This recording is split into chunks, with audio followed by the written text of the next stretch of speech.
I played a bunch of games this morning with the new patch, and I want to show this one because I think this beautifully illustrates how to play in a ticket lobby or a spell lobby, which is more greedy than normal lobbies, and also with ticketus, so I have double the spells. Now I'm going to do a voiceover. I'm just going to show you this game and talk over the decisions I made, kind of like I did back in the day. It's a bit old school, so I hope you enjoy it. Now turn 1 I bought a token instead of Chroma Wing, and Chroma Wing is actually really good right now because of the cook, I think it's called, on tier 2 that swaps the attack and health, so you can get a super high health dragon early on.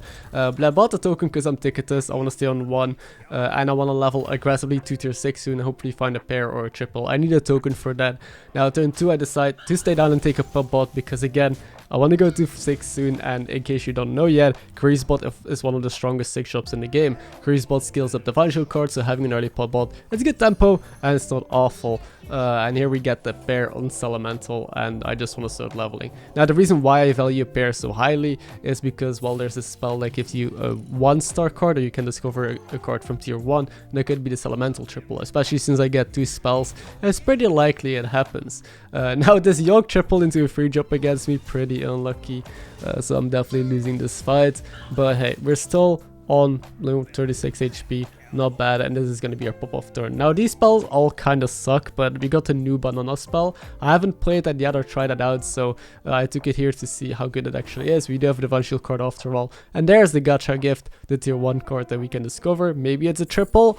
Sadly, I didn't get lucky, but we do get a pop-bot pair, which isn't awful. It's still, you know, a second pair, so another chance of tripling early into a 6. And now the reason why I want to level aggressively is because there's this spell in 4 turns that is called On the House, so you discover a card from your current 7th tier. And on ticketus, I could get 2 of those, so I could level to 6 and discover 2 6 shops in the same turn. So my goal is to get to tier 6 on turn 8. And if not, then I could discover 2 5s. Now this Reno has a pretty interesting board as well. It has a pair on Chroma Wing, and it's using the new 1-drop that scales whenever you flow the gold. That works pretty well with our farm curve if you don't have a hero power that actually works with our farm curve, because then you flow the gold every turn. And here we were able to find our triple, so we got our triple elemental. I also found a gem splitter, which is super strong in this turn, so obviously I buy this first and I freeze this token. And I G curved, in case you don't know what leveling curve this was. I G curved, I stayed on tier 1, and from turn 3 on I just leveled, and I'm still relatively strong. There's a Gallowix here, it doesn't seem that strong either. It seems like we will beat him. We do regenerate some gems. Life is looking very good right now. Ticketus, this game felt really good, even though we low rolled quite a bit, as you will see on well, a lot of discovers and a lot of spells. So even in those cases, you can still just easily steamroll a lobby if you know what to do in certain situations. So I'm not gonna take a 5-drop here because, well, 6s are just so good. With Max, I think you always want to take 6s, because instead of just hitting Buster now, there's Greasebot. You have so many different outs, so many ways to scale, and Max is just strong in the mid game anyway. It seems like this is just a good to tribe to play, and as we see, the Mukla also has a huge Chroma Wing. That is just another way that, you know, you can win lobbies right now. See if dragons are in, stay on 1, find early Chroma Wings, get that really big, and then find the swapper. That's like the main strategies I see win a lot of lobbies. Now this turn is going to be the one where we take a 6. Hopefully we get one of those spicy cards. And we got Buster, but I also got the other 6-drop Uther. I haven't played this yet, and I haven't really seen it played too much, but Buster isn't amazing here. We do have 2 pub bots. It's okay, I guess it's reaction, but I really wanted to try Uther out because we got a Sensei in the shop, which is another new card that we got that I absolutely love. And I think this is more tempo for the turn. We get to play a 5-6 and a 15-15. That gives +2/+2 a turn to, well, guaranteed Divine Shield cards. It gives us a target for module. I think this is just gonna give us a way better setup to just level next turn, be stronger this turn, get some more passive scaling. I know Buster, we could roll a Baron and stuff, but this Reno instead tripled into a 6 and had 2 gold and a genie, which is way worse, obviously. But here is our spell turn. We get 2 discovers now. Let's see, this is awful. All of these are kind of bad. So instead, I just took the spell that's gonna make leveling cheaper. And then we got awful spells again. Brass Blessing does nothing.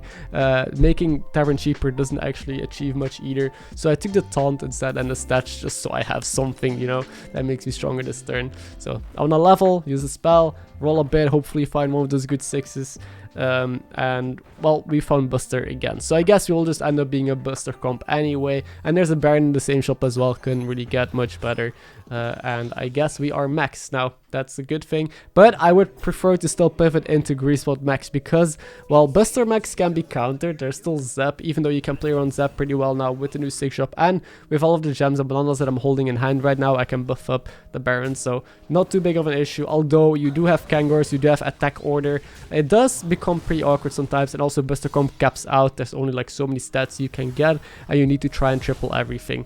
We're able to kill this Gallywix here, so finally no more damage cap, someone dead in the lobby. All the others are still alive and relatively healthy, so this seems like it will be quite a long game. We're facing the Yogg still on full health, so I'm just gonna take Baron, set up my board, and we haven't seen too many interesting comps. Now, one thing that I noticed is a lot of people are also still playing Murlocs for whatever reason, and here this War Gear is such an interesting card. Like, I'm on tier 6, I really didn't think I was gonna buy it here, but +5/+5 buff on something like a Deflecto, it's just so good. I think even on tier 6 it might be worth picking up.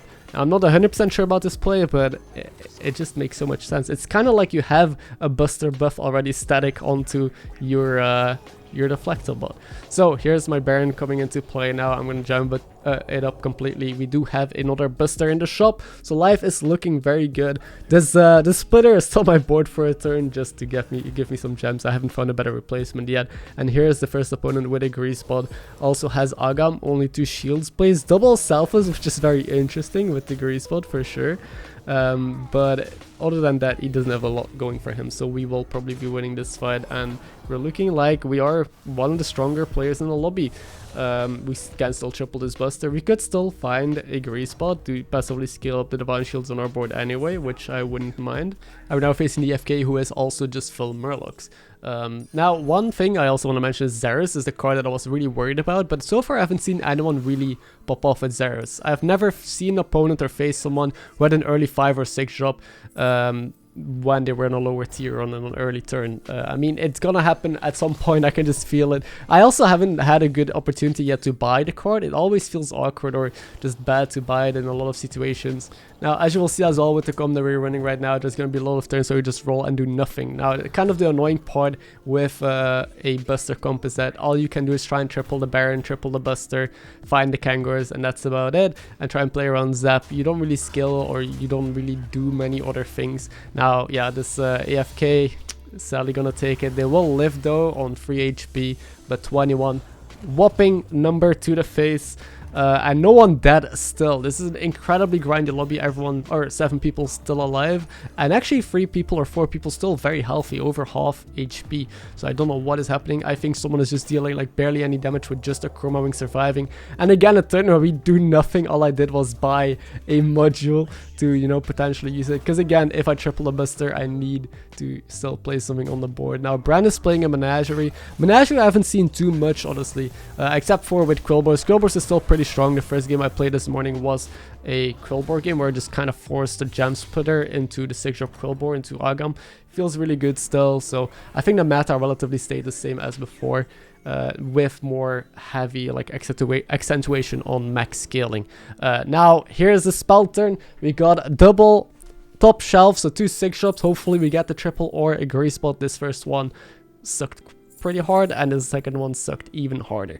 So kind of annoying that I've been on tier 6 for so long. Now I get 2 Sig shop discovers and I keep missing on that stupid greasebot, the new card. I really want to play with it because it's so good, or just triple into Buster. Honestly, all of that would be pretty good. I finally found a Mackerel as well, which I just have to take, as Mackerel is just such a good card right now, and it appears that I'm not going to do much again this turn. But here, I thought about this pretty long, but I think I'm just going to do nothing again. Freeze the second Deflector, and next turn I'll make a move. Hopefully I triple the Buster or the Pubbot, otherwise I have to sell out of, well, probably a Pup and probably the 15/15 Sensei, which has been on the board for way too long, but I'm pretty attached to the unit by now.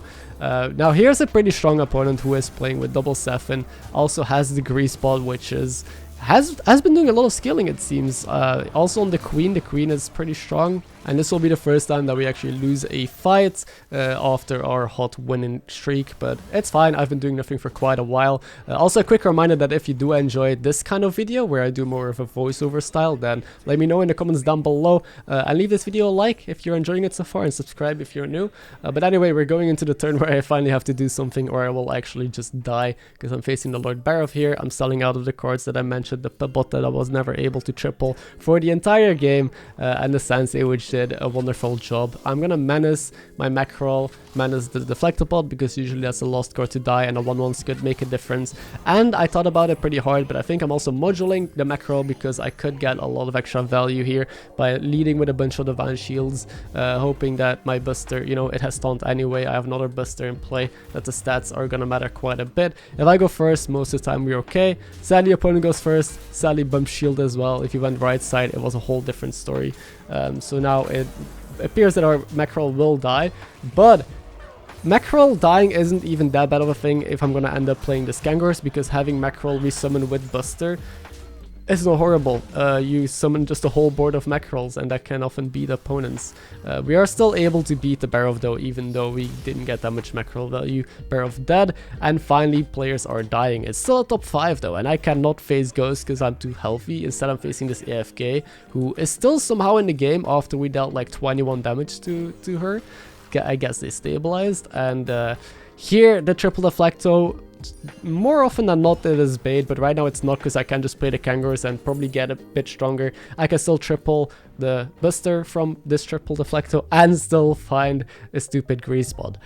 Anyhow, I found a second Kangaroos, which I can't really play. I'm just picking it up in case I do triple the Buster so I can play it on the board, and this is just gonna be the situation for now. I'm starting to a little bit regret taunting the mackerel, but again, you know, sometimes we get insane value out of it, and that's why I did it in the first place. And in case I hit a greasebot, then I also skill up quite a lot. The FK actually got quite a bit of stats on the Murlocs on her board. She's not really a poison comp. I mean, she does have poison, but poison is not in that good of a spot right now because of how many shields and how many mechs there are. So scam comp you see way less. Obviously Leroy is still good because Leroy just kills any Divine Shield targets as well. Counters mechs pretty well if it hits properly. Other than that, yeah, Murlocs, you just need massive stats with Bran. It's still a top 4. It's like a very late turn, so you might actually get to see more prizes coming. Normally Ticketus doesn't live this long, but if you do, you're in a really good spot because, well, you get obviously way more spells than everyone else and get to snowball the game. Now, I picked up a pair on Baron because, well, again, the only upgrade I can realistically make on this board is tripling this Buster or this Baron. Another minus 10 KW turn where nothing happens. And here's a Yogg who had the double Sephon, still skilling with greasebot and like a couple shields. Leading with Leroy, luckily it hit my Buster. If it hit my mackerel, I would have cried. But now you can see how mackerel can get an insane value if we just don't get bad hits. So mackerel is gonna be able to ping pong a lot of this guy's board. Sadly, mackerel does not actually have enough stats to kill most of this board. It will die here, but we do get 2 Busters resummoned from Kangaroo, which is absolutely beautiful, and it's probably gonna be enough to beat Yogg. Killing them, I'm not sure. It's only 16, sadly, because Bot is a 1-drop and it's still on my board, but it's a top 3 now. I am not gonna get Ghost, but instead gonna get the Reno, who is pretty strong, but it's a spell turn. These spells are pretty bad. Give a Dog a Bone doesn't do much because there's no Macaw, so Windfree Divine Shield, you know, is not going to do much on my board. None of these are either, so I just took double big winner, hoping to get a bunch more spells that could lead to some good stuff. And, well, this is going to be one of the spiciest turns you'll ever see. I got, well, top shelf, I got the Discover from your Curvin Tavern tier. I'm just going to, like, the 1-drops, or the first spell doesn't really matter, but here's another on the house. Here's an Ice Block, beautiful. So I missed on Ice Block earlier, I was able to rediscover it here. So that's another reason why I took those spells here. I'm able to triple my Buster here into greasebot from one of the spells. Now here's a second greasebot from another on the house. Now here's top shelf, an Omega Buster, which I don't really need, but, well, in the single turn we did more, or accomplished more than 5 turns previously combined. Now I'm taking this Uther because I do still want to play around Zap. Buffing up the Skangors makes it so Zap is, you know, less consistent is probably gonna attack into my Mech roll here twice and die. And there's a triple onto the greasebot. So even though I was on 6 for so long, so many discoveries, I never found it. In one turn, I was able to triple a greasebot. Absolutely beautiful. And is it gonna skill enough, like in 1 or 2 turns? I don't know, but it's probably better than the kangaroos on this board, I would think. Now this opponent is playing Scam, is playing with double Leroy, bunch of poison, Nadina, a bunch of crazy dragons, which is usually pretty strong. Good thing there's no more Prester, right? Prester was also a big counter of Mech, so Prester being out of the game is another soft buff to Mechs, or actually not even a soft buff, a major buff. I lose the fight, but it only takes 7. He doesn't even pop my Icebook, and now I'm gonna face the Ghost. Also, another buff to Mechs is actually Ghoul not being in the game, because, I mean, who is gonna take the 4-drop, or who can find the 4-drop in time to counter a Divine Shield board? It's actually way harder than it seems, and you can screw yourself over. If you're playing with cards that die to your Tunnel Blaster, the 4-drop, like a Leroy, for example, you can't play it. So, Mechs got insanely good for all of those reasons. So yeah, Ghost fight is over. The Yoke did die to the Brand, and now all we have to do is try and play around losing to, well, however he can counter me. So I picked up a Sunbacon because in case he finds Zap, he can still turn it into a 15-15 as well. So I do want to jam up my Kangaroos, so that way it doesn't lose to a 15-15 gem. And I'm gonna sell my Taunted Mackerel because he's just gonna lead with 1 or 2 Leroys anyway. So then, I mean, Mackerel never gets value, right? So I'd rather just play the second Kangaroos down and hope that this is gonna be enough. Never triple the Baron, but let's see what this is gonna end up doing. So he does lead with the double Leroy, and it will just, you know, guarantee kill my Buster. Now it's a little bit of a risk what it's gonna hit on my board, and it hits my Deflector, which is a pretty bad hit, but it's not the end of the world. Hits a Kangaroo here, which is fine. Now he is massive. He has Nadina, gets full value on his entire board, has 100+ health on multiple cards here, but we have 2 golden Busters we summoned. Whether or not this is gonna be enough, well, you will see. But before that happens, well, I'm just gonna say hope you enjoyed the video no matter the outcome of this fight. And I hope you got some insight now into the meta. I hope you will value tripling into 6 and play really greedy in spell lobbies, especially if you're Ticketus, because on the house spell is really important. I'm winning the fight, by the way. And just in general, you know, the same things from previous meta still apply. The 6-drop Quillbore is strong, Tempo is strong, the heroes stayed relatively the same. But I will update you guys on that the more that I play. Thank you for watching, and I'll catch you in the next video.